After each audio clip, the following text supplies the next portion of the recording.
Hello, everyone. Thank you for joining me. I'm Stephen Kilger. I'm the managing editor of Feeding Grain and the host of the Feeding Grain podcast.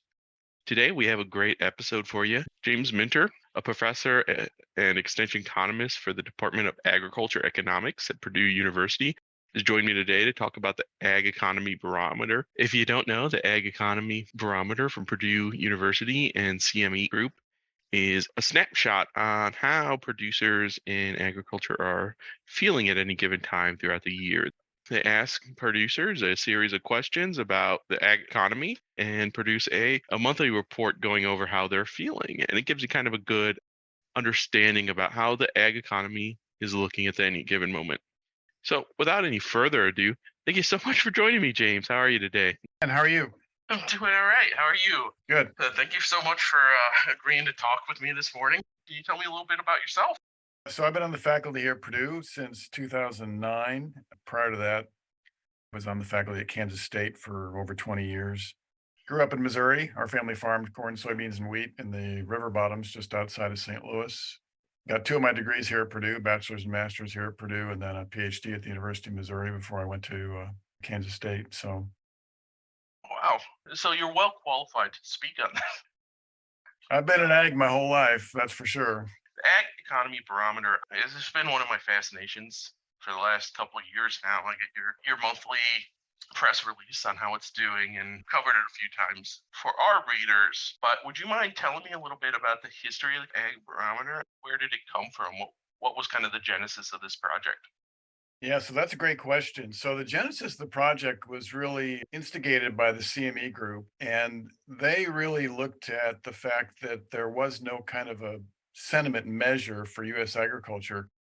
And to back up a little bit, there's a number of sentiment measures for the US economy. The most widely circulated and perhaps oldest and best known is the University of Michigan's Consumer Sentiment Survey, but there's other ones as well. So there's a surveys from the Institute of Supply Management. There's the Conference Board. There's a survey that surveys mid-sized companies. So there's a number of these sentiment surveys out there, but there was nothing focused on the agricultural sector.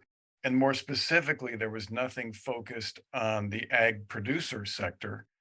And so the idea was to come up with some kind of a sentiment measure for the ag sector. So the CME was interested in pursuing that.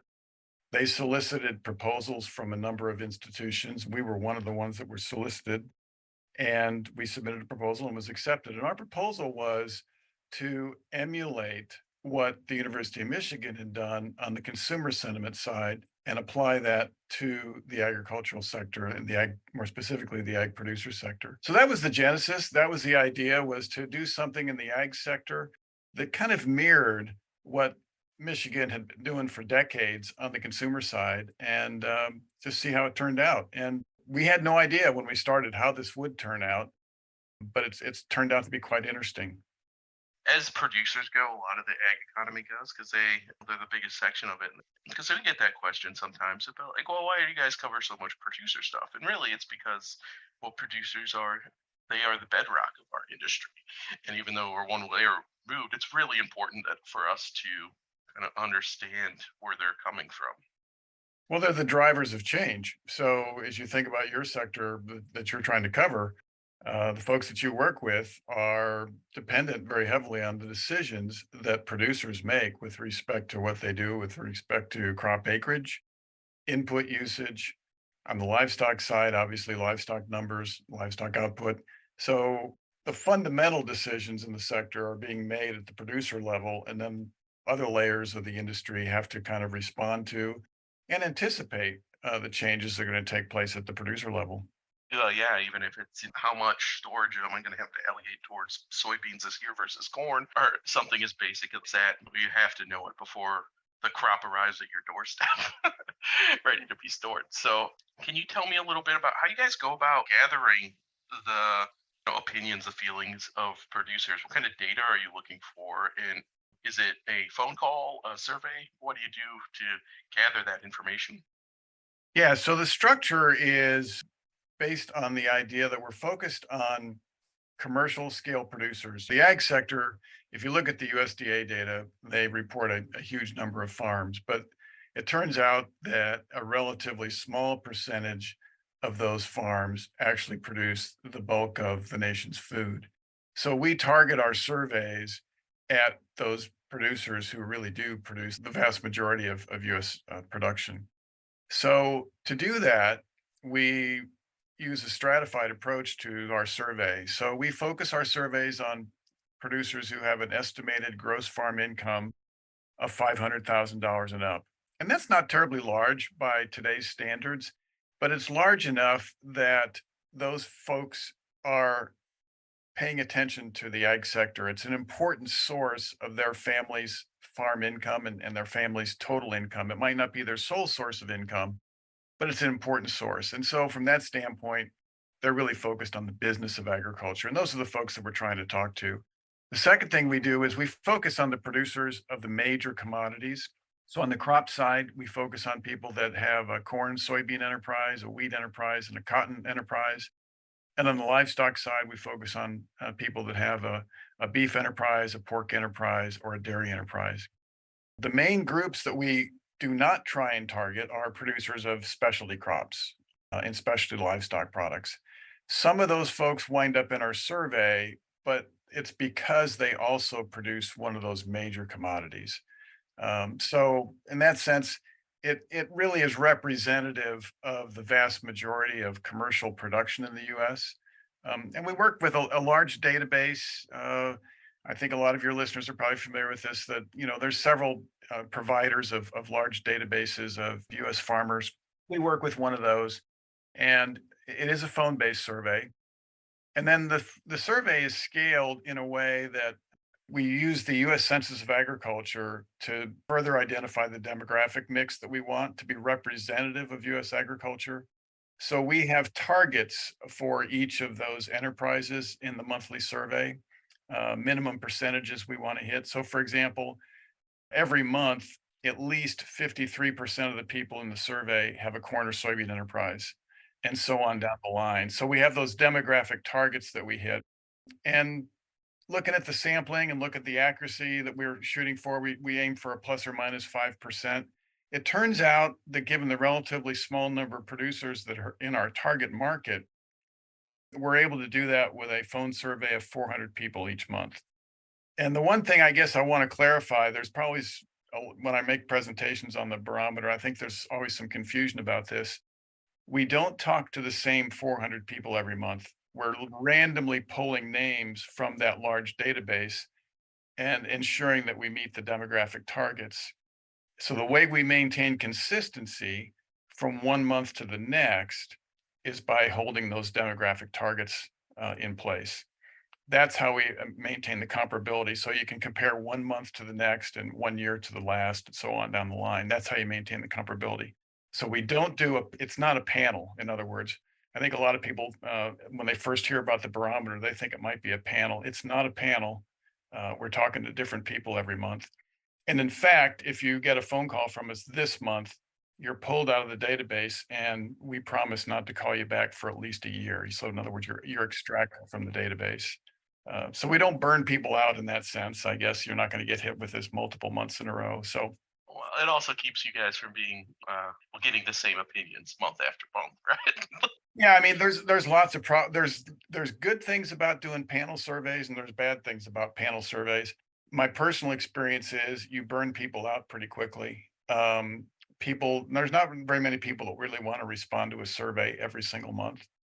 And that becomes problematic very quickly. So by pulling people from that big database every month, pulling new names every month, we've been able to keep things going. And then we allocate a week within each month to collect data.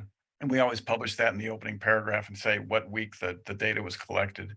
So we normally start collecting data on a Monday and then finish up sometime on Friday. Are there quick sidetrack? Are there regional parameters? Are you trying to get so many people from individual states? Because as we know, I mean, even crop conditions can vary greatly from depending on what part of the state you're in. Now that's a good question. We do not do that, and it's not that we wouldn't like to, but to do that, we would have to have a much larger survey. So we get that question a lot. A lot of times people want to know, for example, a very common question to us is, well, can you tell us what's going on in the I states, Indiana, Illinois, and Iowa? And the answer is we cannot. We can tell you what we're picking up from corn and soybean producers, but we cannot narrow it down to any geographic region. And of course, there are corn and soybean producers outside those major producing states. And given the size of our survey, and it's a national scope, a national database, we don't sort based on those individual states or individual regions. I mean, I could do that within the database, but I would have no confidence in the accuracy because the numbers wouldn't be large enough. The responses wouldn't be large enough. There's people who are constantly looking for new names, new contexts, new people in the grain handling and processing industry. It can be hard to narrow down. uh, there's sometimes less of them than people think that are out there. So totally understand that. So what kind of information are you asking producers when they do get this survey? Oh, so we have a set of five basic questions that we ask. Um, So the barometer itself is based on five questions that we really took from the University of Michigan Consumer Sentiment Survey, and we adapted them to agriculture. So, and I'll just read them off to you. The first one says, would you say that your operation today is financially better off, worse off, or about the same compared to a year ago? The second question is, do you think that a year from now, your operation will be better off financially, worse off, or just about the same as now? The third one is, do you think that during the next 12 months, there will be good times financially or bad times financially in the general agricultural economy? The fourth one is, do you think during the next 5 years that US agriculture will have widespread good times or widespread bad times? And then the fifth one is thinking about large farm investments like buildings and machinery. Do you think now is a good time or a bad time to buy such items? And those, if you look at the University of Michigan's consumer sentiment survey, you can see that those questions parallel the same questions that they use to compute the consumer sentiment index. So it really mirrors that. And then when we get people on the phone, we essentially promise to not keep them on very long. And our goal is to keep them on no more than 5 minutes to keep the survey pretty short. But it doesn't take anywhere close to 5 minutes to ask those five questions that I just read off to you. And so that gives us opportunities to ask other more contemporaneous questions.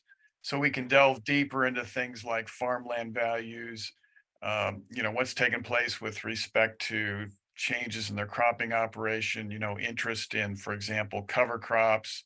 Are you using cover crops? Are you not using them? Why, et cetera.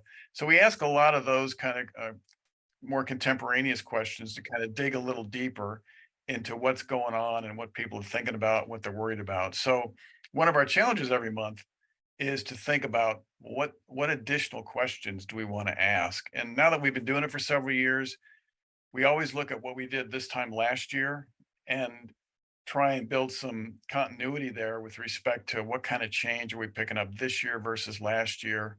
And then of course, some very contemporaneous things come up. So for example, I think the last couple of surveys we've been asking questions about things like cover crops, for example, cover crop usage. We've been asking questions about solar leasing of farmland. So some contemporaneous things like that. We ask about, when things were hot and heavy with China, we were asking about people's perspective on trade with China and what they thought. So really gives us an opportunity on a monthly basis to really kind of put our finger on the pulse of US ag producers in a way that I don't think anybody else really has the opportunity to do. So we're very grateful for the funding that we get from CME Group that allows us to do this because it's not a cheap enterprise, and that's why other people aren't able to do it. But they've been funding that for us, and it really gives us an opportunity to tap into what people are thinking about and what's influencing their behavior. Especially you get to kind of talk about those hot button issues, which is someone who has to cover hot button issues. That's a kind of a dream, right? To be able to have those direct sources every month to figure out what people are thinking. Yeah, it really is. And it's our challenge is to phrase questions in a way that people can answer them easily on a telephone survey. there are some issues there, some limitations, and we've kind of learned how to work with those. But yeah, there are times when you come up with some ideas of things you want to ask, but you have trouble formulating it in a way that it's easy to ask and for people to respond on a telephone without going into very long discussions. So Yeah, that's the challenge, right? To get it to be more than a yes or no answer, but not, I'm going to have someone rant for 5 minutes about how they feel about this. yeah, I mean, that is a very interesting aspect of it. And then at the end, so we typically have somewhere between 20, maybe as many 30 questions, but usually if there's 30 questions, they're structured in a way that not every person on the survey would be wind up answering those. At the end, we do ask, okay, we've just asked you a lot of questions. Is there something else that is on your mind that you would like to share with us? So that's wide open, and the interviewers simply type in whatever people say. And so those comments are quite interesting. We use that to generate a word cloud to just get a little idea as to what's on people's minds. And so that does provide that open-ended question that you can use to kind of measure a little bit about the change. And you can kind of see some of the hot button issues kind of floating to the top in those word clouds. You know, when open-ended questions are always difficult to tabulate and really draw any inferences with respect to what people are talking about. So the rest of our questions are always formulated in a way where we can tabulate them and report back in terms of the percentages that people feel, positive or negative about, et cetera. So two ways of looking at it, but we do have that aspect of it, and it is interesting to look at those word clouds. Yeah, yeah. Well, and you have to be respectful of people's time. If you tell them it's going to only take 5 minutes, it's got to only take 5 minutes. And as someone who now gets political polls message to them every single day, it gets exhausting. Yeah, and of course there are people that hang up. That's one of the challenges, but it's also one of the good things about a phone survey is that you can just keep calling, and that's what the callers do is they keep calling until they hit our demographic targets every month. Producer sentiment rose a little bit in August. It's been kind of it's been a weird couple of years for um, with everything, world events beyond our control. But things were a little better in August. What are kind of the main issues that you see are still kind of concerning producers out there? What are they thinking about right now? Well, I think we're picking up something in the Ag Economy Barometer index that's also showing up in the consumer indexes, and that is anxiety. People are very anxious about where they're headed and to some extent the current situation. Because if you look at our barometer index this past month, it was a reading of 117. The month earlier, it was 103. And if you go back 2 months, it was at a low point of 97. If you go back about a year and a half, that index was up above 175. So we've seen a tremendous loss of confidence among producers since late 2020, early 2021, with just the modest recovery that you mentioned at the outset here, this last month or month and a half. And so, what's driving that? Well, it's uncertainty and anxiety about what it's going to cost to put a crop in the ground or to raise livestock. It's uncertainty about availability of inputs. We've had a significant percentage of respondents over a period of several months telling us they're worried about availability of inputs. I've been in agriculture for close to 50 years now, and there are very, very few times in agriculture where you had to worry about the availability of inputs. You worry sometimes about the price, but you didn't really worry much about could I get fertilizer? Could I get seed? Could I get herbicides? Can I get parts for farm machinery? That level of uncertainty is being expressed, I think, by producers in the lack of confidence that they're showing. And I think on the consumer side, we're picking up the same kind of things. If you look at the University of Michigan's consumer sentiment survey, they're picking up the same kind of issues. So that it's that level of uncertainty. And I always tell people in agriculture, producers are acclimated to volatility in output prices. They know that corn and soybean prices can fluctuate. They know that prices for hogs, for beef cattle, milk can fluctuate fairly dramatically over a period well, sometimes within a period of a year. What they're not acclimated to, though, is this uncertainty about input prices because normally they're not that volatile. They're not acclimated to this uncertainty about availability.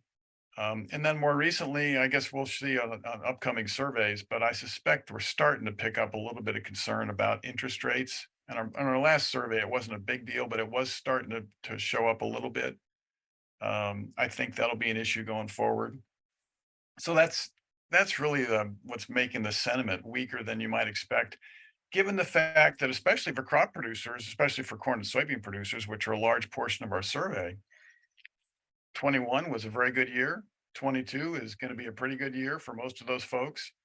And if you just look at the income levels, you'd think sentiment would be more positive than it's showing up on our surveys. But I think it's that uncertainty about what's taking place. And when I have individual conversations with producers, I'm picking up the same thing. One of the first things people ask me, we do a farm management tour every summer here at Purdue. And when I was doing the interviews, getting ready for those farm management tour visits, one of the first questions the producers were asking me was, "Well, what do you think is going to happen?" This was back in April of 22, and they were asking me about what I thought it was going to cost to put a crop in the ground in 23. In other words, they were already looking to the next year. That's unusual, and I think that's reflective of the uncertainty and the risk that people feel like they're facing. Yeah, definitely. And well, I mean, all throughout your entire process, right? Even if you're gonna dry your own grain this winter, you're gonna have to start worrying about propane prices and Yeah, and worrying about what's it gonna cost? Yes, exactly. that's really interesting, and especially how it kind of sometimes well, in this case, it mirrors that consumer index, which we're all a little scared about where things are going right now.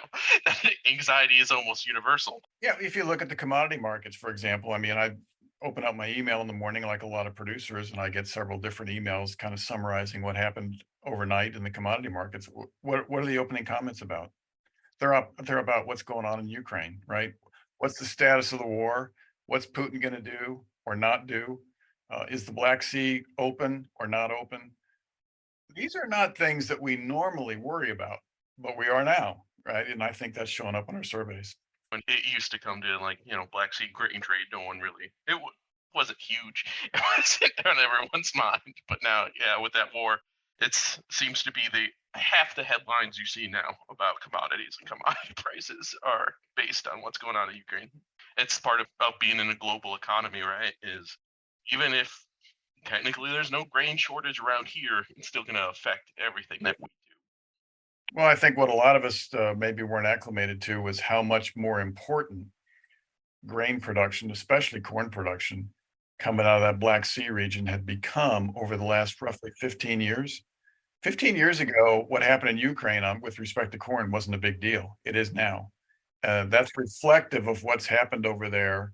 Truthfully, it's reflective of the fact that the Ukraine economy had the opportunity finally over the last couple of decades to respond to market forces. And when that happened, they became much more productive. They started using current technology, which meant better seeds, better genetics. It meant better fertilization programs, better machinery, expansion of acreage.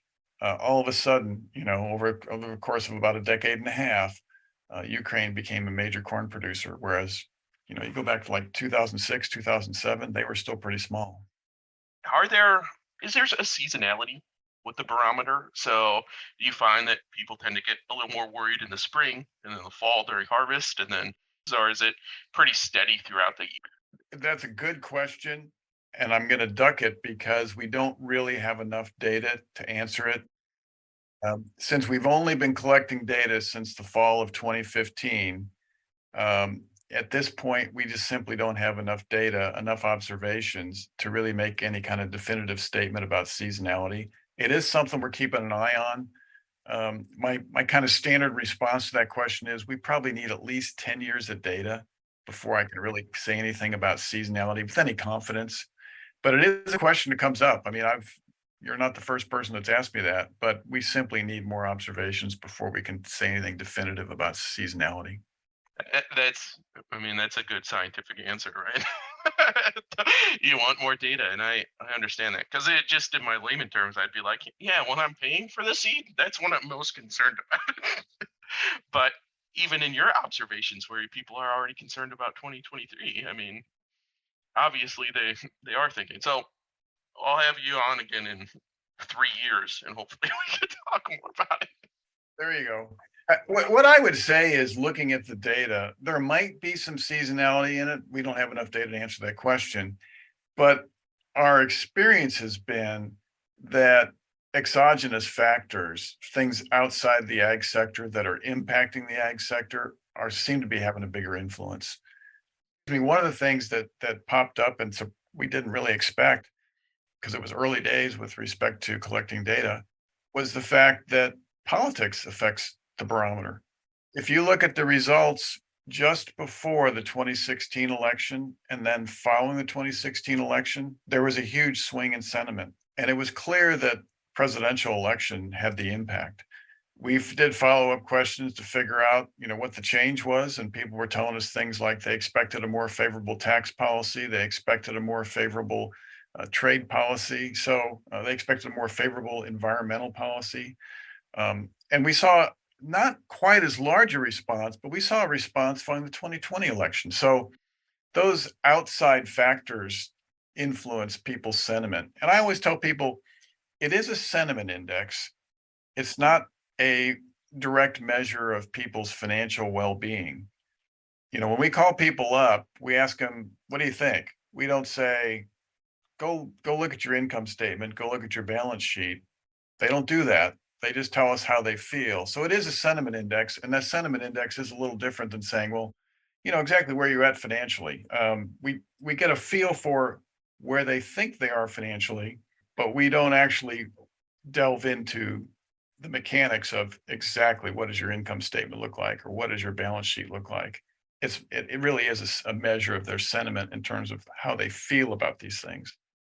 Yeah, that's a really good point. Well, I remember, reading interviews back when the trade war with China really started, and you'd have guys that, well, like, yeah, this will ruin me, but it's good for the economy overall. And so it's really hard to, divorce that. What's right for me versus what I feel politically and overall. So, Yeah, and you get different responses from individuals. And of course, that's the nice thing about a survey where you are able to aggregate those and kind of measure, what's the overall perspective, because within the individual responses, you do get some diversity. yeah, I'd imagine. It's that data nerd in me really wants to see those responses. I'm not gonna lie. Thank you so much for taking the time to, sit down and talk with me and let us know a little more about the ag economy barometer. 'Cause like I said, it's one of the most, if people aren't, if listeners aren't getting it, they will have a link in the show description and in the eventual transcript that comes out to it, because it is kind of one of those nice little steps of like, oh, just what's the base? What's the mood of our industry in general? Yeah, that's a good point. And of course, it's free. If you're there, folks are interested, they can get a email from us once a month when the barometer comes out. We send an email out that kind of summarizes the results, and then there's a more detailed report that actually contains all the charts, et cetera, that you can look at in a little more detail. No, it is very valuable to the industry. So I would encourage everyone to, at the very least, check it out. James, thank you again so much for talking to me. And I'll be sending that calendar invite for 3 years when we can talk about the seasonality. Sounds good. Thanks, Stephen. Catch you later.